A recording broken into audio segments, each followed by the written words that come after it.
suspension in 3 years. His fate will be known within 60 days of the receipt of his application per rules of this reinstatement process. Stephen A., how do you see this whole Josh Gordon situation playing out? I have no idea, because regardless of what we hope for and what the NFL may do, you got to remember, in terms of reinstatement, you have to show a level of sustained abstinence, to use their language. That means that Josh Gordon not only has he have had to abstain, but he has to have proof in some capacity that he has abstained. And whether it's codeine syrup that got him suspended for a couple of games, whether it was weed that ultimately got him suspended for another 10 games, or whether it was the alcohol violation that got him suspended for an entire year, he's in stage 3 of the NFL's drug program. So he can still find himself in a situation where any kind of relapse or anything like that can get him suspended for at least another year. And that's minimal. And so you would hope that he's learned from his transgressions and he could move forward. Now, when I met Josh Gordon, we had a nice conversation during the NBA Finals. I like the guy. I'm rooting for him. I think that he's a superstar in the making if he could stay healthy, because in playing just 14 games a couple of years ago, I mean, the brother had 1,646 yards. He's the real deal. No question about it, as Skip has eloquently pointed out on many occasions. But can you stay off the sauce? Can you stay off the weed? Can you do that? It's just those two that we know of. And so when you look at it from that perspective, I'm hopeful for him. I think Hugh Jackson being there gives him the best chance. But I also think two things. Number one, a legitimate argument could be made that Josh Gordon wasn't some juvenile kid that was being irresponsible. He may have been an addict. And if indeed he was an addict, that means you're addicted. You can't help yourself, which means that you hope and pray over the last year he's been getting the help that he needs. And the reason why I say that so emphatically is because of point number 2, and that is this. Best believe that one of the biggest reasons Hugh Jackson is a head coach in the NFL is not just because of his X's and O's, not just because of the job he did in Cincinnati as the offensive coordinator, not just because he shouldn't have been fired after the 8-8 season in 2011 from the Oakland Raiders, but it is also because Hugh Jackson gives you the impression that he is a leader of men, that he can sit there and guide men, not just on the field, but he can be an incredible asset to them off the field. So if Josh Gordon does return and he has been reinstated and he relapses and messes this up, I think his career in the NFL will be over, because nobody will trust him, because what I just described about Hugh Jackson, a lot of contemporaries in the coaching profession feel that way about Hugh Jackson. And if Josh Gordon can't fly right under him, nobody will trust that he'll fly right under them, and they will not give him another chance. So this could be it for Josh Gordon. I hope he realizes that, and I hope he performs well. I'm rooting for the brother. I have nothing negative to say. I'm just praying that he's going to be all right, because I don't think it's irresponsible with him or anything like that, Skip.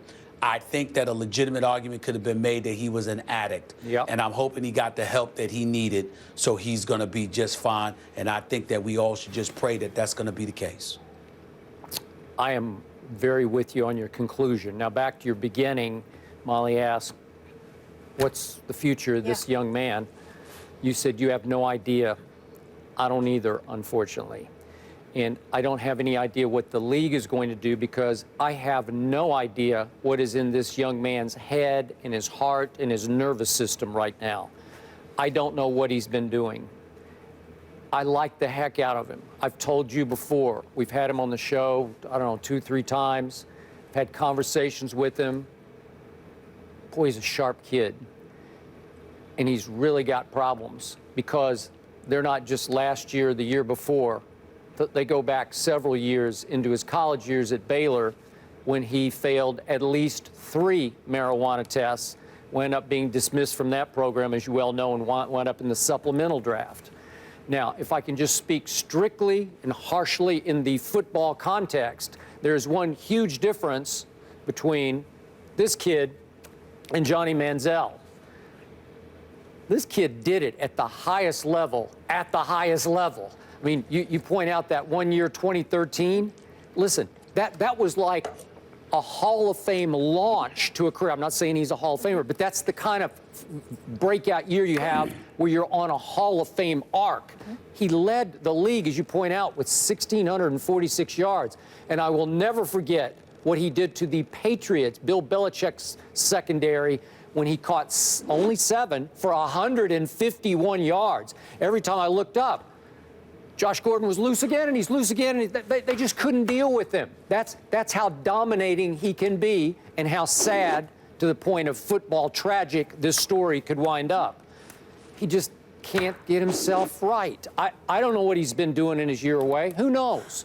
So how many second chances do you get? He's probably on about in his total college pro career, he's on his 7th, maybe, second chance. How many more are you going to give him, Stephen A? 8, 9, because he's that talented? I don't know. And if you sit with him, you say, God, he's such a sharp kid. He could be so good. Well, if you got a problem and you can't lick it, you just got a problem. And one day you'll wake up 10, 12, 20 years from now and you'll say, what was I doing? Or maybe you won't last that long. Well, I hate to say that, but that's the other path that you seem to be on. You gave me the difference between him and Johnny Manziel. Yep. That this guy did it on the NFL level, in an elite level. Whew. I would say to you there are two differences. That's the difference on the field. That's the difference on the field. The difference off the field is that whatever problems they may have, and I was with them together, and they both seem to have their head on straight. And I'm not saying anything negative about them. And the conversations that I had with both are between me and them. I'm going to respect that. But I will tell you this. The difference between the two off the field is that whatever Johnny has going on, he has the ability to overcome it from the standpoint that he has a fallback situation that's very comfortable. Johnny Manziel comes from oil money. Johnny Manziel needs to shake whatever issues he may have so he can have an NFL career. But I can assure you, Johnny Manziel ain't going to be on the street. He ain't going to be broke. He ain't going to have an inability to provide for himself and his family unless his family just deserts him. Yep. Josh Gordon, to my understanding, doesn't have that luxury. And so the level of urgency elevates exponentially because now you have a situation, if you're Josh Gordon, where you need to be sensitive to that and you need to understand that no joint, no weed, no alcohol, no drug is worth your quality of life and that for your family as well. His future is at stake as it pertains to his very survival. That is not the case for Johnny Manziel. Yeah, I completely agree. But as you also know, addiction is an equal opportunity attacker. It doesn't care, rich, poor. It just doesn't care. If you have an addiction, you got an addiction. And then if you're afflicted, it doesn't matter whether you have a fallback or not, you still got a problem.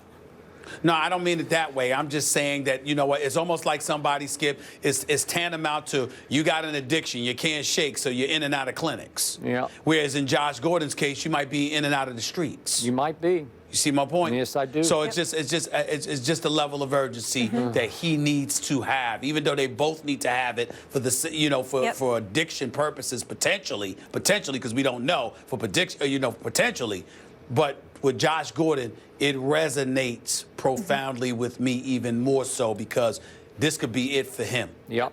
His talent is undeniable, and none of us want to see it go to waste. Up next, Brady Manning 17. Peyton and Denver are 3-point home underdogs against Brady in New England on Sunday. But what are their chances that the Broncos beat the Pats? We have a former Bronco